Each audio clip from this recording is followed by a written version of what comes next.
Hi అండి, అందరూ ఎలా ఉన్నారు? బాగున్నారా? హెల్త్ అండ్ హ్యాపీనెస్ కోసం welcome back to our channel, మీ పక్కింటి పంకజం. ముందుగా అందరికీ అంతర్జాతీయ మహిళా దినోత్సవ శుభాకాంక్షలు అండి.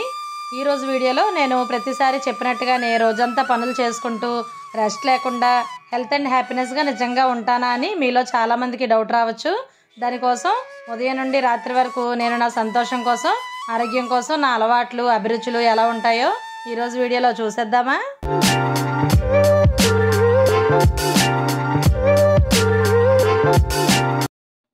మన ఆడవాళ్ళం 20లో 30లో ఉన్నంత యాక్టివ్గా 40లో ఉండలేకపోతున్నాం కదండి.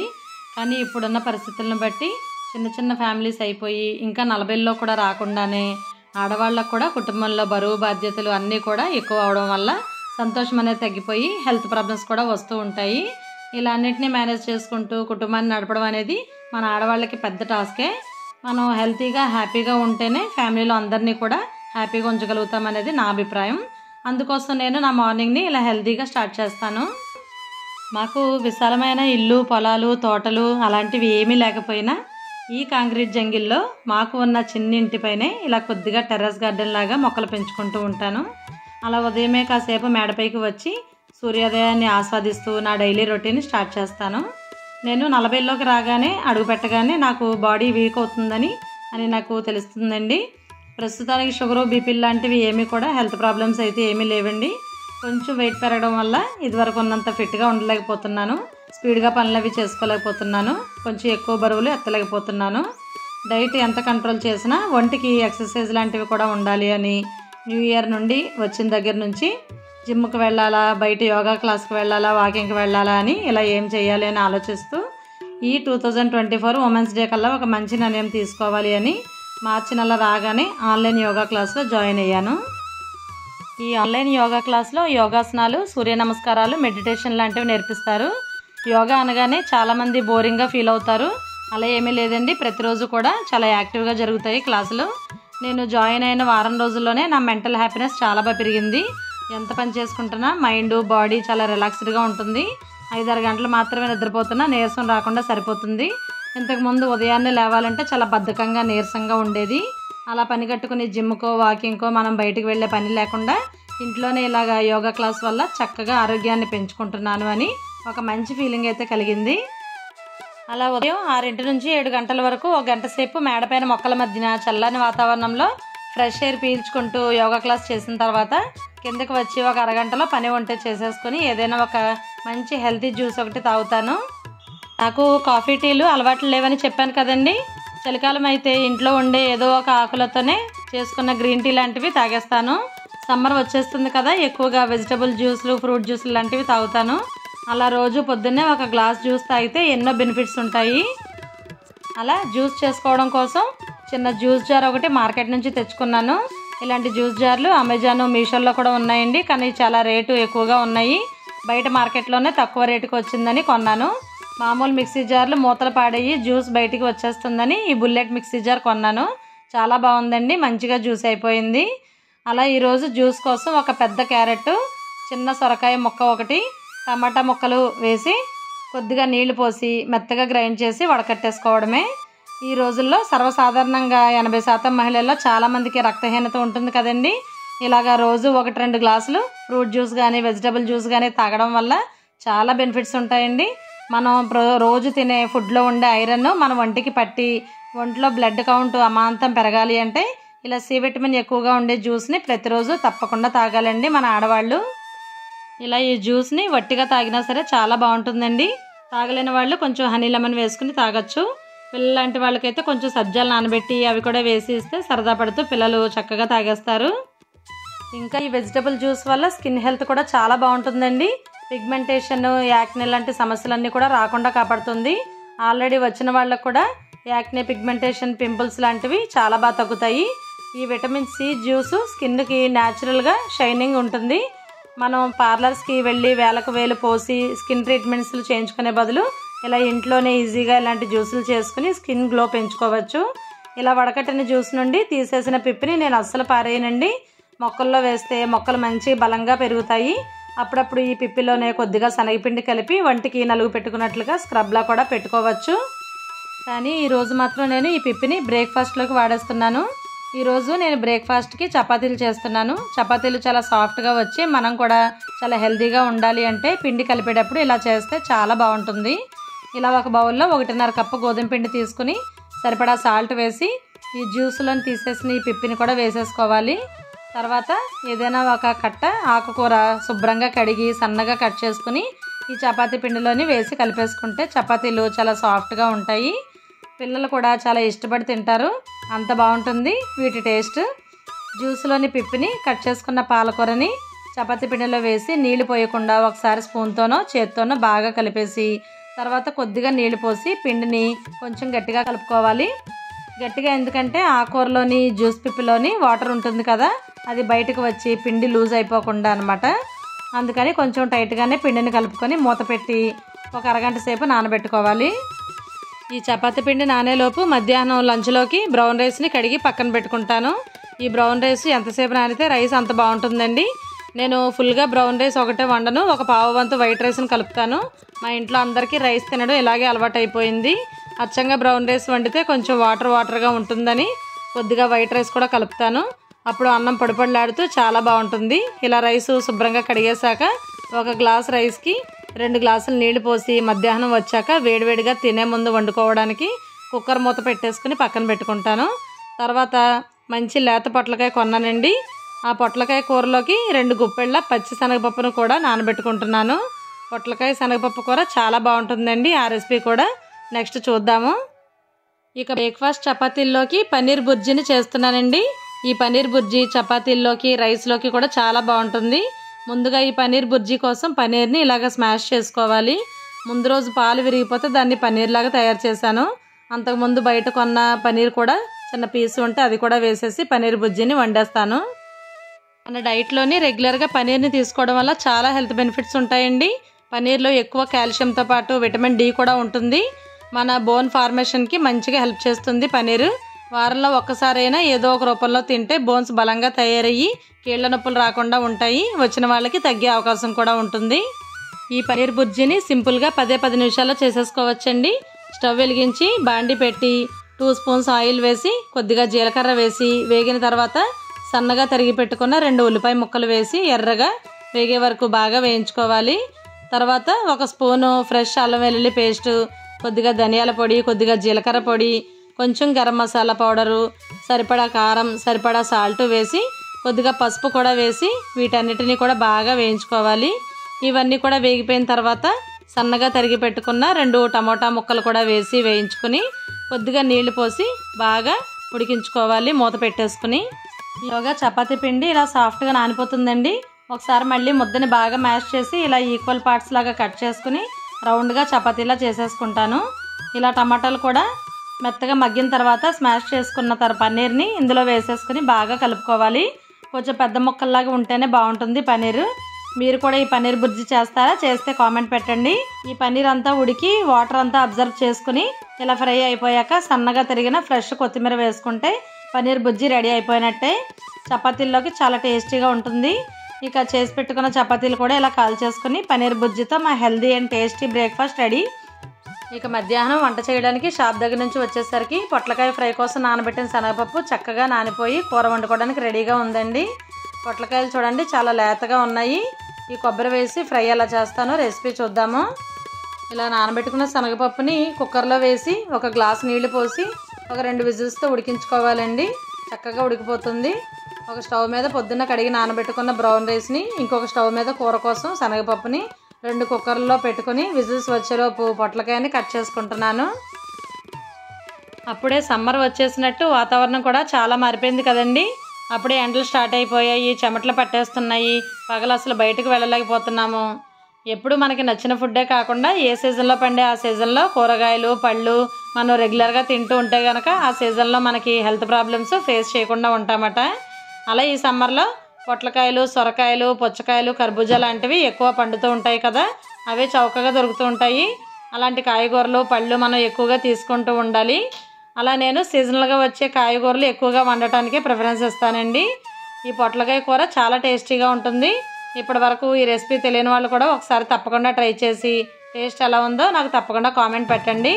ఇలా పొట్లకాయల్ని చిన్న చిన్న ముక్కల్లాగా కట్ చేసుకున్నాక ఒక గిన్నెలో వేసి కొద్దిగా నీళ్లు పోసి స్టవ్ మీద పెట్టి మెత్తగా ఉడికించుకోవాలి. మెత్తగా అంటే మరీ పేస్ట్ లాగా ఉడికించుకోకూడదండి. ఇలా నొక్కితే కనుక ముక్క గట్టిదనం లేకుండా మెత్తగా ఉండాలి అంతే. తర్వాత స్టవ్ పైన బాండి పెట్టి 2 స్పూన్ల ఆయిల్ వేసి తాలింపు కోసం మినపప్పు, ఆవాలు, జీలకర్ర, ఎండుమిర్చి వేసి వేయించుకోవాలి. తర్వాత 4 కట్ చేసుకున్న పచ్చిమిర్చి ముక్కలు, ఒక 5-6 దంచి పెట్టుకున్న వెల్లుల్లి రేకలు కూడా వేసి వేయించుకోవాలి. ఇవి వేగేలోపు ఉడకబెట్టుకున్న శనగపప్పులో నీళ్ళని వార్చేసుకోవాలి. ఈ శనగపప్పు వార్చిన నీళ్లు కూడా పారబోయకుండా ఇందులోనే సాల్ట్, తాలింపు వేసుకుని అన్నంలోని కలుపుకొని శనగకట్టులాగా తింటామండి. చాలా బాగుంటుంది టేస్ట్. అలా తాలింపు వేగిపోయాక ఈ శనగకట్టులోని కూడా సరిపడా సాల్ట్ వేసి కొద్దిగా తాలింపుని కూడా ఇందులో వేసుకొని కలుపుకోవాలి. తాలింపు వేగిపోయాక ఉడికించుకున్న పొట్లకాయ ముక్కలు వేసేయాలి. ఈ పొట్లకాయ ముక్కల్లో కూడా కొద్దిగా నీరు ఉంటుంది కదండి. ఈ నీళ్ళతో పాటు వేస్తే తాలింపు మెత్తబడిపోతుంది. అందుకని ఈ నీరు కూడా ఈ శనగకట్టులోనే వేసేస్తాను. ఇలా పొట్లకాయ, శనగపప్పు ఉడికించిన నీళ్ళలో చాలా పోషకాలు ఉంటాయి. వీటిని పారబోయకుండా మేము ఇలాగ భోజనంలోని శనగకట్టులాగా ఇంకొక రకంలా తినేస్తాము. అలా తాలింపు వేగాక ఉడికించుకున్న పొట్లకాయ ముక్కలు కూడా వేసి కూరకు సరిపడా సాల్ట్, కొద్దిగా పసుపు కూడా వేసి బాగా కలుపుకోవాలి. తర్వాత ఉడికించుకున్న శనగపప్పు కూడా వేసేసి ఒకసారి వేయించుకోవాలి. తర్వాత ఒక అరచక్క కొబ్బరి తురుముని ముందుగానే తురుము పెట్టుకుని ఆ కొబ్బరి తురుము కూడా వేసి కొద్దిగా కరివేపాకు, సన్నగా తరిగి పెట్టుకున్న కొత్తిమీర తరుగు కూడా వేసి బాగా కలిపేసి మూత పెట్టుకుని స్టవ్ని సన్నని మంట పైన పెట్టుకుని ఒక్క 5 నిమిషాలు కూరని మగ్గించుకుంటే చాలండి. వేడి వేడి పొట్లకాయ శనగపప్పు కర్రీ రెడీ. ఇందులో ఇష్టం ఉంటే నిమ్మకాయ రసం కూడా పిండుకోవచ్చండి, అలా కూడా చాలా బాగుంటుంది. అలా మధ్యాహ్నం లంచ్లోకి పొట్లకాయ శనగపప్పు, కొబ్బరి ఫ్రై, రెండో రకంగా శనగకట్టు. కూర తినే ముందు 2 ముద్దల్లోని ఉసిరి పచ్చడిని కూడా కలుపుకొని తింటాము. ఈ ఎండాకాలం ఉసిరి పచ్చడి చాలా చలవ చేస్తుంది కదా. 2-3 ఏళ్ళు నిల్వ ఉండేలాగా 2 రకాల ఉసిరి పచ్చడి రెసిపీ లాస్ట్ ఇయర్ మన ఛానల్లో పోస్ట్ చేస్తానండి. వీలైతే లింక్ వీడియో కింద డిస్క్రిప్షన్లో ఇస్తాను. ఇంకా ఉసిరికాయలు వస్తున్నాయి కదా, ఒకసారి ట్రై చేయండి, చాలా బాగుంటుంది ఆ పచ్చడి. అలా మధ్యాహ్నం భోజనాలు అయిపోయాక నేను సాధారణంగా పడుకోనండి. పగటి నిద్ర పనికి చేటు అని పెద్దలు అంటారు కదా, ఆ విషయాన్ని నేను గట్టిగా నమ్ముతాను. ఏమైనా పచ్చళ్ళు, కారపొడులు లాంటివి చేసుకోవడం, వీడియో ఎడిటింగ్ పనులు లాంటివి చేసుకోవడం అలా 4 గంటల వరకు చేసుకుంటాను. 4 తర్వాత ఎండ ఉండగానే మేడపైకి వెళ్ళి కొద్దిగా మొక్కలకి పనులు, పువ్వులు కోసుకోవడం, మొక్కలకి నీళ్లు పోసుకోవడం, పక్షులకి గింజలు, మంచినీళ్ళు లాంటివి పెట్టడం పనులన్నీ చేసుకుంటానండి. ఈ బిజీ లైఫ్లో మొక్కలు పెంచడం అనేది కొంచెం కష్టమేనండి. అయినా సరే మా కాంక్రీట్ జంగిల్ లాంటి ఇరుకు ఇళ్లల్లో ఉండే వాళ్ళకి ఎండ తగలడం కష్టం కదండి. ఎండ తగలకపోతే మనం తినే ఫుడ్లో ఐరన్, కాల్షియం లాంటివి ఎంత మంచి ఫుడ్ తిన్నా సరే మన ఒంటికి పట్టవండి అవి. అందుకోసం కాసేపు ఎండ శరీరానికి తగిలితే డి విటమిన్ అంది మనకి ఆరోగ్యంగా ఉంటుందని చెప్పి అలా నమ్ముతాను. వారంలో 3-4 రోజులైనా సరే ఇలా ఎండలో వచ్చి పని చేసుకుంటూ ఉంటాను. ఈ బర్డ్ ఫీడర్ ఇది వరకు కింద పెట్టాను కదండి, అక్కడికి మధ్యన ఎందుకనో పక్షులు గింజలు తినడానికి రావట్లేదు. అందుకని ఎండాకాలమే కదా అని మేడ మీదకి తీసుకొచ్చి ఇలా తగిలించాను. తర్వాత ఇలా మా వాటర్ ట్యాంక్ పైన మట్టి కుండలో పక్షులకి నీళ్లు కూడా పెడుతూ ఉంటానండి. అలా 1 గంట చల్లగా మేడ మీద గడిపాక 5 గంటలకల్లా కిందకు వచ్చి ఇలా ఏదైనా ఒక ఫ్రూట్ జ్యూస్ తాగుతానండి. ఆ జ్యూస్లో కూడా ఇలా సబ్జాలు కానీ, చియా సీడ్స్ కానీ నానబెట్టుకుని వేసుకుంటాను. ఇవి చియా సీడ్స్ అండి, మన ఒంటికి చాలా మంచివి. ఇందులో విటమిన్ డి, విటమిన్ B12 పుష్కలంగా ఉంటాయట. బీపీలు, షుగర్లు ఇలాంటివన్నీ కంట్రోల్లో ఉంచి కీళ్ళ నొప్పులు కూడా రాకుండా చేస్తాయంట, వచ్చిన వాళ్ళకి తగ్గుతాయంట ఈ చియా సీడ్స్. వీటిని ఒక అరగంట సేపు నానబెడితే సరిపోతుందండి. ఇలా జ్యూస్లో రోజుకి 1-2 స్పూన్లు వేసుకొని తాగుతూ ఉంటే హెల్త్కి చాలా మంచిదని అందుకని ఒక 1/2 కేజీ ప్యాకెట్ ఇలా తెప్పించుకున్నాను. 1 స్పూన్ వేసి కొద్దిగా నీళ్ళు వేసి నానబెట్టుకుని మిగతావి ఇలాగ గాజు సీసాలో వేసి స్టోర్ చేసుకున్నాను. ఇక మా వారేమో ఇలాంటి జ్యూస్లు అవి ఇస్తే అప్పుడప్పుడు తాగుతారేమో కానీ అస్తమానం ఇస్తే తాగరండి. ఆయన టీ లవరు, రోజు ఉదయం సాయంత్రం టీ పడకపోతే ఉండలేరు, బుర్రలో ఏదో అయిపోతుందట. ఉన్నది ఇద్దరమైనా సరే ఆయన కోసం టీ, నా కోసం జ్యూస్ ఇలా ఓపిక్గా చేసుకుంటాను. టీ, కాఫీలు ఆరోగ్యానికి అంత మంచిది కాదు అని తెలిసిన అందరికీ తెలిసిన విషయమే కదండి. అందుకోసం నేను టీ పెట్టేటప్పుడు ఇలా టీ పొడి, పంచదారతో పాటు ఒక దంచుకున్న 1 ఇంచు అల్లం ముక్క, 1 యాలక్కాయ, 2 తులసి దళాలు, మనం పూజ చేసుకున్నాక తీసేసిన గులాబీ పువ్వుల రేకులు ఉంటాయి కదండి, ఇవన్నీ ఇలాగా వేస్తూ ఉంటాను. ఇవన్నీ వేయడం వల్ల టీ టేస్ట్ కూడా బాగుంటుంది. ఇవన్నీ కూడా మంచి యాంటీ ఆక్సిడెంట్లా పనిచేసి టీ వల్ల వచ్చే గ్యాస్ట్రిక్, కొలెస్ట్రాల్, హార్ట్ బ్లాక్స్ లాంటి సమస్యలు రాకుండా చేసి మంచి సుగుణాలు ఉన్నాయటండి వీటిల్లోని. నేను టీ మసాలా కూడా తయారు చేస్తానండి. అది అయిపోయింది, అందుకే అప్పటికప్పుడు ఇలా టీ పెట్టేస్తాను. ఇదివరకే మన వీడియోలో చాయ్ మసాలాతో పాటు 3 రకాల టీ రెసిపీలు కూడా చూపించాను. ఆ వీడియో లింక్ కూడా కింద డిస్క్రిప్షన్లో ఇస్తాను, ఒకసారి చూసేయండి. అలా ఒక పక్క స్టవ్ మీద టీ మరుగుతుండగానే నాకు జ్యూస్ కోసం పుచ్చకాయని కట్ చేసుకుంటున్నాను. ఈ పుచ్చకాయ జ్యూస్ని మిక్సీ లేకుండా సింపుల్గా 1-2 నిమిషాల్లోనే చేసేసుకోవచ్చండి. పుచ్చకాయని ఇలా బాగా పలుచగా చిన్న చిన్న ముక్కల్లా కట్ చేసుకోవాలి. జ్యూస్ వడకట్టుకోవడం కోసం నేను ఇలాగా క్లాత్ బ్యాగ్ని ఒకటి స్టిచ్ చేసుకున్నాను. కర్చీఫ్లో అయినా సరే వడకట్టుకోవచ్చండి, కాకపోతే ఓపెన్గా ఉంటుంది కదా, అటు ఇటు పల్ప్ లాంటిది బయటకు వచ్చేస్తూ ఉంటుంది. అందుకోసం ఇలా చిన్న బ్యాగ్ లాగా స్టిచ్ చేసుకున్నాను. ఈ పుచ్చకాయ ముక్కలన్నిటినీ చిన్న క్లాత్ బ్యాగ్లో వేసేసి చేత్తో స్క్వీజ్ చేస్తే పైన పిప్పంతా ఉండిపోయి బయటికి జ్యూస్ వచ్చేస్తుంది. ఇలా సింపుల్గా 1 నిమిషంలోనే జ్యూస్ రెడీ అయిపోతుంది. ఇలా ఇష్టం లేని వాళ్ళు మిక్సీలో కూడా వేసుకోవచ్చండి. నాకు పుచ్చకాయ జ్యూస్ ఇలా తాగడమే ఇష్టం. ఈ పుచ్చకాయ జ్యూస్లో ముందు నానబెట్టుకున్న చియా సీడ్స్ గింజల్ని 1-2 స్పూన్లు వేసుకుని తాగుతాను. ఇలాగే సమ్మర్ అంతా కూడా మా ఇంట్లో న్యాచురల్ జ్యూసెసే తాగుతామండి. మా పిల్లలు, మేము అందరం కూడా చిన్నప్పటి నుంచి కూడా ఇలాగే అలవాటు చేశాను మా పిల్లలకి. మేము కూల్ డ్రింక్స్ కానీ, ఐస్ క్రీములు, బయట ఎక్కువ షుగరు ఐసు వేసే జ్యూసులు, ఓఆర్ఎస్ఎల్ డ్రింకులు, సోడాలు ఇలాంటివి ఏమీ కూడా అస్సలు తాగమండి. మరీ ఎండ ఎక్కువగా ఉండి దాహంగా ఉన్నప్పుడు మజ్జిగ, బార్లీ లాంటివి కూడా తాగుతాము. అలా మన ఆడవాళ్ళు కొంచెం ఓపిక చేసుకుని ఇలా శ్రద్ధగా ఇంట్లోనే ఆరోగ్యకరంగా జ్యూసులు, వంటలు చేసుకుని మన కుటుంబాన్ని బాగా చూసుకోవాలి. అప్పుడే హాస్పిటల్స్కి వేలకు వేలు పోయకుండా ఇంటిల్లిపాది ఆరోగ్యాన్ని కాపాడేవాళ్ళం అవుతాము. ఏదైనా మన ఆడవాళ్ళ చేతిలోనే ఉంది కదండి, అందుకే ప్రతి కుటుంబానికి ఆడదే ఆధారం అని పెద్దలు ఊరికే అనలేదు. తర్వాత నైట్ డిన్నర్కి షాప్ దగ్గరికి పట్టుకెళ్ళిపోవడానికి ఫ్రూట్స్ అవి రెడీ చేసుకుంటానండి. ఆల్రెడీ నా పాత వీడియోలో మీరు చూసే ఉంటారు కదా, నైట్ మ్యాక్సిమం ఫ్రూట్ డిన్నర్ తినేస్తాము వారంలో 5 రోజులు. అలా ఫ్రూట్ డిన్నర్ తినడం వల్ల మన హెల్త్కి చాలా మంచిదండి. ఒకసారి మీరు కూడా ట్రై చేసి చూడండి. ఫస్ట్లో తినడం కష్టంగానే ఉంటుంది, కానీ ఫస్ట్లో వారానికి 1-2 సార్లు తినేవాళ్ళం మేము కూడా. తర్వాత మెల్లగా అలవాటు చేసుకున్నాము. ఇప్పుడు ఫ్రూట్ డిన్నరే తినబుద్ధి అవుతుంది. టిఫిన్స్, భోజనాలు ఇవేమీ కూడా తినబుద్ధి అవ్వట్లేదు. నైట్ మన శరీరంలో చెడునంతా తొలగించడానికి మన శరీరం డీటాక్సిఫికేషన్ చేసుకుంటుందండి. అలాంటప్పుడు ఇలా నైట్ ఫ్రూట్ డిన్నర్ తింటే ఇందులో ఉండే విటమిన్స్ సహాయంతో ఇంకా బాగా చెడుని బయటికి పంపేలాగా క్లీన్ చేసుకుందంటండి మన శరీరం. మేము ఇదివరకు భోజనం లేకపోతే రకరకాల టిఫిన్స్ తినేవాళ్ళం. వాటి వల్ల ఓవర్ వెయిట్ పెరిగిపోవడం, పని చేసుకోలేకపోవడం, రాత్రిపూట సరిగ్గా నిద్ర పట్టకపోవడం, పొద్దున్నే లేవలేకపోవడం అలాంటివన్నీ జరుగుతున్నాయని ఇంకా మంతెన సత్యనారాయణ గారి వీడియోస్ చూశాక ఇన్స్పైర్ అయ్యి ఇలా ఫ్రూట్ డిన్నర్కి మారాము. నాతో పాటు మా వారు, పిల్లలు కూడా రెగ్యులర్గా ఇలా ఫ్రూట్ డిన్నర్ తింటారు. ఇక మీరు థంబ్నెయిల్లో చూసినట్టుగా మా అమ్మాయి నాకు ఉమెన్స్ డే స్పెషల్గా సర్ప్రైజ్ గిఫ్ట్ ఒకటి అమెజాన్లో ఆర్డర్ పెట్టి పంపించిందండి. ఏంటి ఇంత పెద్ద పార్సిల్ పంపించిందని ఆత్రంగా ఓపెన్ చేశాను. చాలా హ్యాపీగా అనిపించిందండి. మా అమ్మాయి నాకు వంటలు చేసుకోవడానికి కిచెన్లో హెల్ప్గా ఉంటుందని ఎయిర్ ఫ్రైయర్ని గిఫ్ట్గా పంపించింది. ఇది ఓవెన్ లాంటిదండి. 1-2 స్పూన్ల ఆయిల్తోనే డీప్ ఫ్రైలు, రకరకాల స్నాక్ ఐటమ్స్, కేక్స్ అన్నీ కూడా బాగా చేసుకోవచ్చు. ఇది ఓవెన్ కన్నా తక్కువ రేట్లోనే ఉంటుందండి. ఇది 4000 అరౌండ్ పడినట్టుంది. లింక్ కావాలంటే డిస్క్రిప్షన్లో ఇస్తాను, కావాల్సిన వాళ్ళు చెక్ చేసి ఆర్డర్ పెట్టుకోవచ్చు. ఓవెన్ కన్నా ఎయిర్ ఫ్రైయర్లోని వంటలు చేసుకుంటే చాలా హెల్దీ అంటండి. ఎప్పటి నుంచో నాకు కొనుక్కోవాలని కోరికగా ఉండేది. అది మా అమ్మాయి గుర్తుంచుకొని నాకు ఈ ఉమెన్స్ డేకి గిఫ్ట్గా పంపించింది. మన ఛానల్లో కూడా నువ్వు రకరకాల రెసిపీస్ చేసి చూపించమ్మా, చాలా బాగుంటాయి, ఆయిల్ లేకుండా డాడీకి నీకు హెల్దీ ఫుడ్ చేసుకోవచ్చు అని పంపించిందండి. మనం ఏ దారిలో నడిస్తే మన పిల్లలు కూడా చూసి ఆచరిస్తారు అనడంలో ఇదే నిదర్శనం అండి. నేను హెల్దీగా వండి పెట్టడం, హెల్దీ ఫుడ్ పెట్టడం ఇవన్నీ చిన్నప్పటి నుంచి చూసి మా పాప ఆఖరికి నాకు గిఫ్ట్ ఇవ్వడం కూడా చాలా హెల్దీ వేలోనే గిఫ్ట్ పంపించిందండి. అతి త్వరలోనే ఇందులోనే రకరకాల వంటలు చేసి రెసిపీస్, వీడియోస్ త్వరలో చేసి పెడతాను. అలా మనం మంచి మంచి ఆలోచనలు చేస్తూ మంచి లైఫ్ స్టైల్ని ఆచరిస్తూ ఉంటే మన పిల్లలు కూడా మన ఆలోచనలకు అనుగుణంగానే పెరుగుతారండి. మేము అతిగా ఆశపడి డబ్బు సంపాదనకి పరిగెట్టమండి, ఆరోగ్యం కాపాడుకోవడానికి చూస్తాము. ఆరోగ్యం ఉంటే అన్నీ మన వెంట వస్తాయనే మాట బాగా నమ్ముతాము. మా పిల్లలు కూడా చిన్నప్పటి నుంచి మంచి ర్యాంకర్స్ అండి. స్కూల్లో చాలా మంచి పేరు తెచ్చుకునేవారు.